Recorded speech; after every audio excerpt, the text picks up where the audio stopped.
The Southern Christian Leadership Conference was a civil rights organization established by Martin Luther King Jr. in 1957 to assist and coordinate with local organizations in their fight for full equality for African Americans in the United States. And if this is the type of content that you enjoy, you can find more content like this at onemichistory.com. Also, if you'd like to support the channel, you can do so at my Buy Me Coffee or my Patreon page in the description below. Give us 5 stars on Apple Podcasts and support the YouTube channel. But without further ado, let's get started. You probably know the feeling. Sweaty, fast breathing, quick heart rate. That's a cortisol spike. It feels awful, and its imbalance is the cause of your anxiety. Rebalance Health's 3-part anxiety system helps address it at the root. Rebalance Health lozenges are natural and designed for optimal absorption, providing 24-hour relief. Live life fully without feeling like you're fighting for it. Get 50% off your first month with code CALM23 at rebalancehealth.com. January 10th, 1957, following the Montgomery bus boycott, Bayard Rustin invited 60 Black ministers and leaders to Ebenezer Baptist Church in Atlanta. Their goal was to form an organization to coordinate and support nonviolent action against desegregation of bus systems across the South. Bayard Rustin first conceived this idea in his experiences with the Congress for Racial Equality. CORE was an interracial organization, and it was founded in 1942. Bayard Rustin concluded that blacks would not be attracted to an interracial pacifist organization ran by a mostly white leadership. Where CORE had failed to win a mass following, the Montgomery bus boycott had provided concrete evidence that the greatest strength of the Montgomery boycott was that the Black community organized it themselves. There would be 2 principles that they would deploy: voting power and direct action.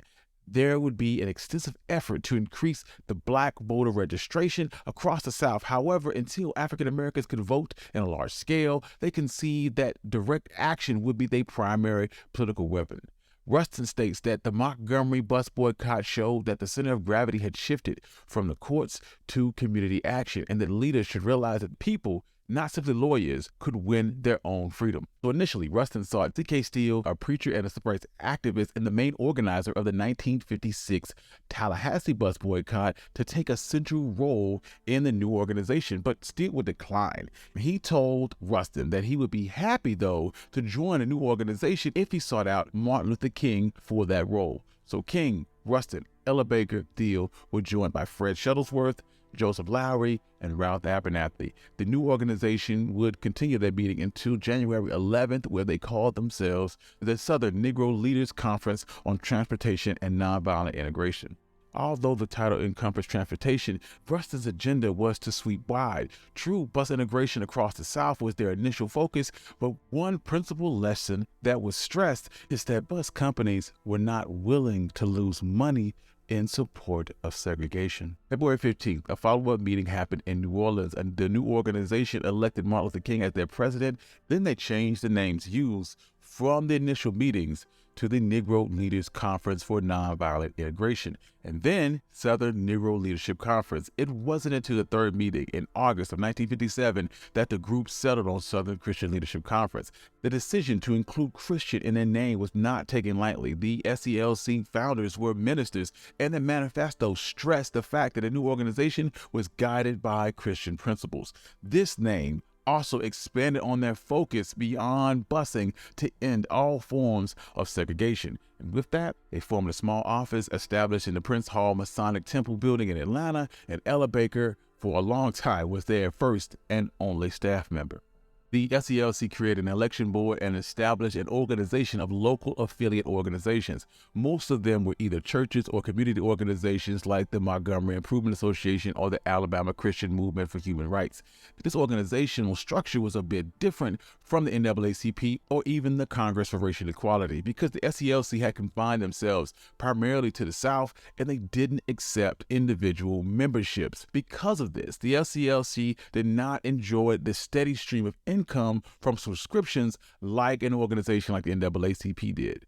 Additionally, the SELC took great pains to avoid the impression that they were attempting to supplant the NAACP. They sought active cooperation from the NAACP in their efforts, while the NAACP initially perceived the SELC as an unwelcome competitor and a threat to their southern base. However, after Brown versus Board of Education, the NAACP experienced a lot of southern harassment, and with the NAACP out of action in a lot of states, there was a need for an obvious alternative. While the Southern Christian Leadership Conference may have benefited from weakened support for the NAACP, there was no evidence to suggest that the SELC set out to undermine the NAACP on purpose. The formation of the Southern Christian Leadership Conference shined a light on the influence of ministers and how they wielded that within the Black community. Most African Americans, no matter their socioeconomic status, depended on either a white landlord or a white employer, and this made them vulnerable to retaliation. On the other hand, most Black churches were owned and controlled by the Black community themselves, and ministers were not subjected to the white power structure. This made them perfect point people for the civil rights movement. Black ministers had always functioned as leaders within the community, so progressing that leadership into the SELC or as one of their affiliates was a natural progression. Despite this, in the early years, the SELC struggled to gain a following in Black churches and communities across the South. The fight for racial equality faced fierce repression from Southern whites. The SELC advocacy for boycotts and other forms of protest was also controversial amongst whites and Blacks. Many Black leaders believed that segregation should be challenged in the courts, and direct action only resulted in white hostility and violence. The SELC's belief that churches should be involved in political activism was also deeply controversial. Many ministers and church leaders felt that the role of the church was to address the spiritual needs of their congregation, and the social political activity of the SELC was against church principles. The SELC also ironically drew inspiration from the crusades of Billy Graham. He befriended Martin Luther King after King appeared at one of Graham's revivals in New York in 1957. While the pair had philosophical differences because of Graham's continued willingness to affiliate himself with white segregationists, despite this, the SELC and Billy Graham's evangelistic association had similar ambitions, and Graham would privately continue to advise the Southern Christian Leadership Conference. The Southern Christian Leadership Conference continued, and their first campaign was to crusade for citizenship, which began in late 1957. The idea was developed at the Southern Christian Leadership Conference 1957 conference. The campaign's objective was to register thousands of voters. The project was to double the amount of African American voters in the southern states in time for the 1958-1960 elections, with an emphasis on educating prospective voters. It was initially organized by Ella Baker, who sought to establish voter education clinics throughout the South, raise awareness among African Americans about voting and how it could change the conditions of African Americans in the United States. While the Crusades did encourage discussion and action towards voter registration, it failed to meet the goal of creating a mass movement because of resistance in registering African Americans, and because many Blacks were reluctant and fearful to challenge their existing exclusion under Jim Crow. February 1st, 1960, 4 young Black men who were students at North Carolina A&T sat down at a lunch counter in Greensboro's F.W. Woolworth store and refused to leave until they were serviced. By February 8th, the sit-in protest had spread across Durham, Winston-Salem, and within 2 days, it had spread to Charlotte, Raleigh, Fayetteville, and Elizabeth City. By the end of the week, it had reached Norfolk and Portsmouth, Virginia, and Rock Hill, South Carolina, with almost no prompting from existing civil rights organization. This was a new stage of the Black freedom struggle that had been launched. Martin Luther King's first direct action with the sit-ins was a phone call on February 8th to Durham's Douglas Moore, who had helped organize nonviolent protests outside of North Carolina. He wanted to convene in a meeting on February 16th to establish formal contacts between sit-in protesters from different cities in North Carolina. Although there was a lot of competition between civil rights organizations for the students of the sit-in protests, many student leaders expressed a desire to keep the movement as student-led as possible. One of the more enthusiastic observers of the student protesters was Ella Baker. She knew that time and resources with the SELC was limited, and when seeking to harness the momentum of the sit-in movement, Ella Baker invited students as they took part in those sit-ins to gather at Shaw University in Raleigh, North Carolina in April of 1960. It was at these meetings that the Student Nonviolent Coordinating Committee was created, and initially there was some talk about the Student Nonviolent Coordinating Committee working as an affiliate for the Southern Christian Leadership Conference or other civil rights organization, but Ella Baker encouraged the more than 200 students to remain autonomous. 1961, the SELC joined the Student Nonviolent Coordinating Committee in the Albany campaign, which was a broad protest against segregation in Georgia. It was generally considered the SELC's first major nonviolent campaign. The Student Nonviolent Coordinating Committee sent Charles Sherrod and Cordell Reagan to Albany in November of 1961 to help organize the Black community. Black residents had been frustrated with the city's failure to address their grievances, so Sherrod and Reagan began to organize workshops around nonviolent activities for Albany's African-American residents in anticipation of a showdown with the local government. In November 1st, 1961, when the Interstate Commerce Commission banned racial segregation on interstate bus travels went into effect, Sherrod and Reagan saw this as an opportunity to test the segregation laws. They sent 9 students from Albany College to conduct a sit-in at the bus terminal. None of the students were arrested, and their actions inspired local leaders to join the movement. At the time, the Albany movement was considered unsuccessful for the most part. Despite large demonstrations, many arrests, the protests drew very little attention, and most of Albany's public facilities remained segregated even after the LCLC's departure. Despite the lack of immediate returns, the success of the upcoming Birmingham campaign was attributed to the lessons learned in the Albany movement. By contrast, the Birmingham, Alabama campaign was a huge success. In April of 1964, King and the Southern Christian Leadership Conference joined Reverend Shuttlesworth and the Alabama Christian Movement for Human Rights in their campaign. The campaign was more focused and centered around desegregation of Birmingham's downtown residents rather than total desegregation like Albany. The idea was to attack the city's segregation system by putting pressure on Birmingham's merchants during the Easter season, which was their second biggest shopping season of the year.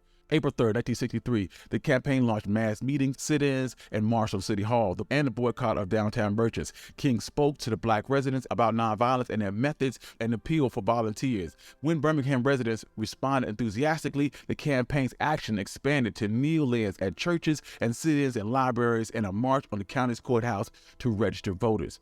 April 10, 1963, the city government obtained a state injunction against the protests.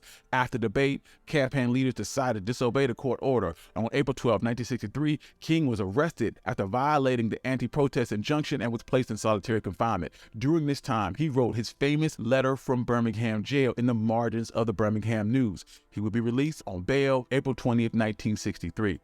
May 2nd, 1963, more than 1,000 Black students attempt to march on downtown Birmingham. Hundreds were arrested. The next day, Public Safety Commissioner Eugene Bull Connor directed local police and fire departments to use force to halt the demonstrations. This is when images of children being blasted with high-pressure hoses, clubbed by police officers, and attacked by dogs appeared on television and newspapers, sparking international outrage. Attorney General Robert Kennedy sent Burke Marshall to negotiate between the Black citizens and Birmingham city business leadership. On May 8, 1963, King and the other leaders agreed to call off further demonstrations during negotiation. And on May 10, 1963, Martin Luther King, Fred Shuttlesworth announced that an agreement had been reached with the city of Birmingham to desegregate lunch counters, restrooms, drinking fountains, and department store fittings rooms within 90 days and to hire Blacks in-store as salesmen and clerks and release hundreds of protesters on bond.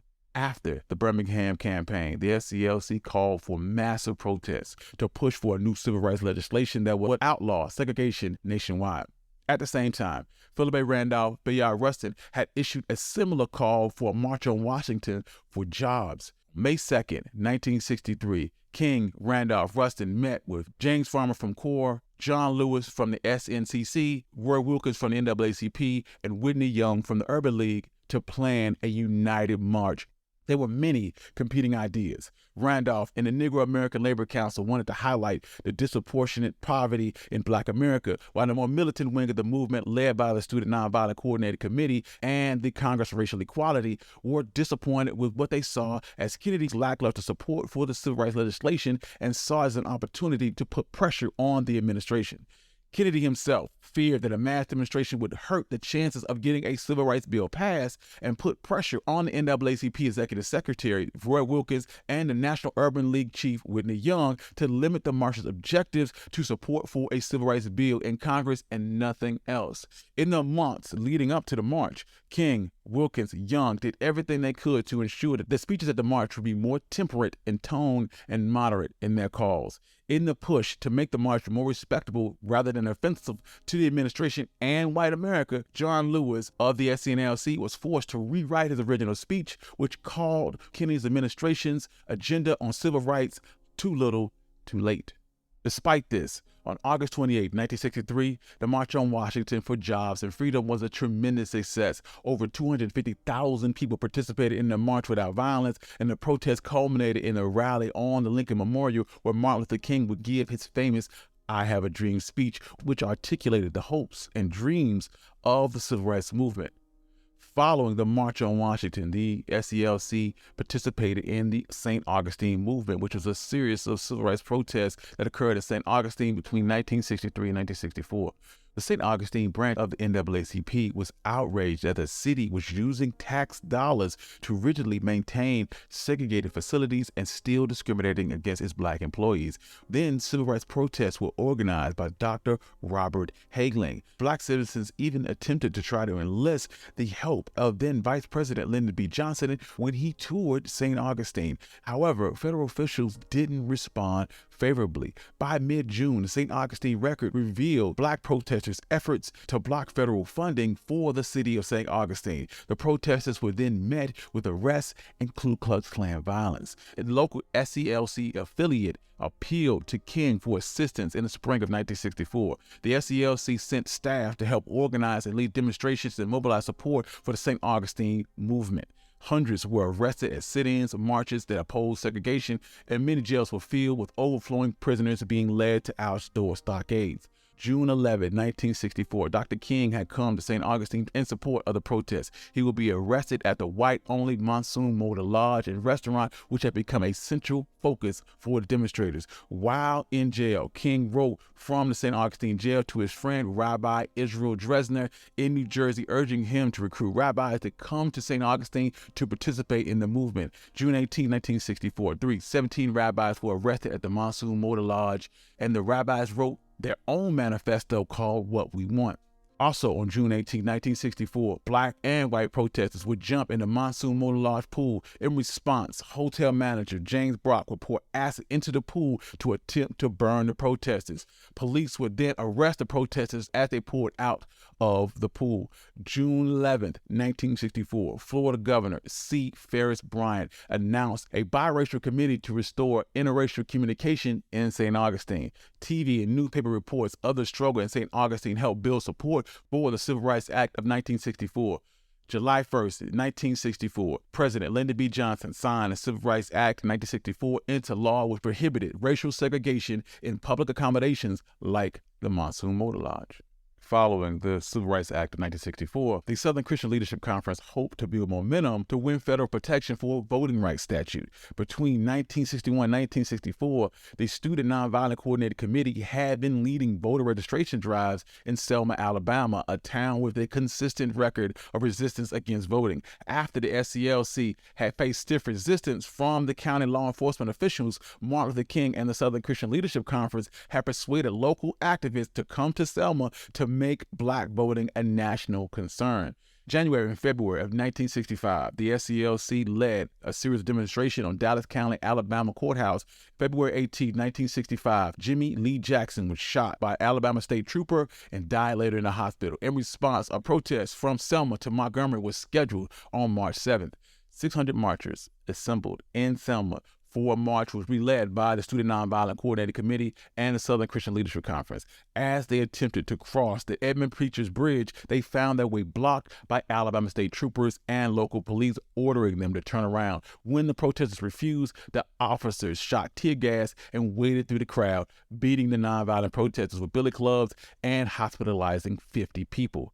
Bloody Sunday, as it would come to be called, was televised around the world. Martin Luther King called for civil rights protesters to come to Selma for a second march. When members of Congress pressured him to restrain the march until a court order could rule on whether or not the protesters deserved federal protection, King found himself torn between requests for patience and demands of movement from activists who were pouring into Selma. King, still conflicted, led a second march on March 9th, but turned it around at the Edmund Peters Bridge. King's actions only exacerbated the tensions between the Southern Christian Leadership Conference and the more militant Student Nonviolent Coordinating Committee, who were pushing for more radical tactics that would move from nonviolent protest to more active opposition to racist institutions. March 21st, after more protests and arrests and legal maneuvering, federal judge Frank M. Johnson ordered Alabama to allow the march to Montgomery. On March 25th, an estimated 25,000 protesters marched on the steps of Alabama Capitol in support of voting rights. August 6, 1965, Congress and Lyndon B. Johnson responded to the enormous amount of pressure generated by the Selma voting rights movement by enacting the Voting Rights Act of 1965. While the march was successful, it also highlighted the pressures that King was under at the time between the movement radicalism and calls for restraint, as well as the growing tensions between the SCLC and the SNCC. August 1965, after the Watts riot in Los Angeles, the Southern Christian Leadership Conference shifted its focus outside of the South into poverty in the urban areas. King was deeply convinced that the civil rights agenda required expansion of the Southern struggle into the North, as it directly confronted nationwide issues of housing discrimination and inadequate education and jobs. In 1965, the Chicago Freedom Movement, which was led by Martin Luther King and James Bevel, to systematically challenge segregation and discrimination in Chicago and its suburbs. During that time, Chicago was one of the most racially segregated cities in the nation, and through linear discrimination, intimidation, and violence, African Americans have been kept out predominantly white middle-class neighborhoods. Activists hope that by changing the laws and practices to allow for open housing, the ability of Black homeowners to purchase houses in areas they could financially afford, that Blacks could gain access to improved housing, better schools, and better job opportunities.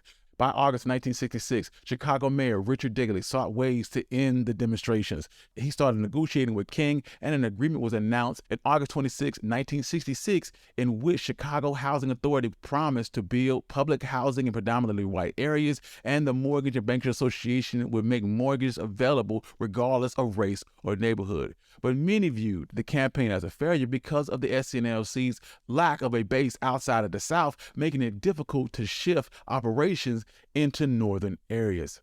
Late 1967, the Poor People's Campaign was launched to bridge the chasm between Blacks and whites and address the continuing problem of poverty in the United States. King always wanted to bring the Poor People's Campaign to Washington, D.C., forcing politicians to see and think about their needs. He would state that we ought to come in mule carts and old trucks, any kind of transportation people can get their hands on. People ought to come to Washington and sit down, if necessary, in the middle of the street and say, we are here, we are poor, we don't have any money, you've made it this way, and we've come to stay until you do something about it. Although the effort of the Poor People's Campaign was overshadowed by the assassination of Martin Luther King, April 4, 1968, in Memphis, Tennessee, and the Southern Christian Leadership Conference efforts were marred with widespread organizational confusion, despite the best efforts of now new president, Reverend Ralph Abernathy. The campaign almost collapsed on itself. While the Poor People's Campaign was on a much lower scale than the March on Washington in 1963, with only an estimated 50,000 demonstrators,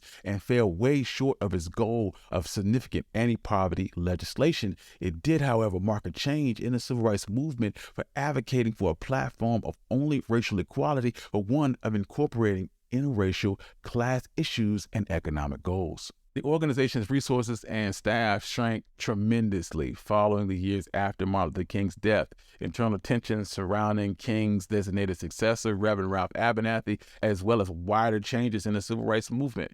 The SNLC maintained its philosophy of nonviolent change, but having lost its founder, it ceased to mount these giant demonstrations and confined itself to smaller campaigns. The organization was significantly weakened by several other schisms, like the departure of Reverend Jesse Jackson and his followers, and all of these things contributed significantly to the Southern Christian Leadership Conference's significant decline. While the SCLC received limited attention from history, mostly because it laid in the shadow of its leader and his dynamic personality. But the SCLC's greatest strength was his grassroots activism, which could not have been achieved without the amazing Black leaders who led those local Southern Christian Leadership Conference affiliates.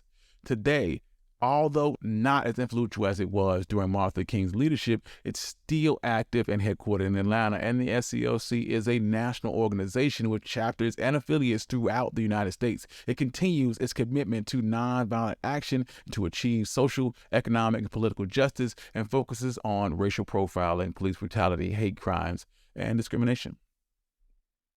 Thank you. This has been the story of the Southern Christian Leadership Conference. If you like more stories like this, you can find more stories like this at onemichistory.com. If you'd like to support the channel, you can do so on Patreon page, my Buy Me Coffee in the description below. Also, give us 5 stars on Apple Podcasts and support the YouTube channel. Peace.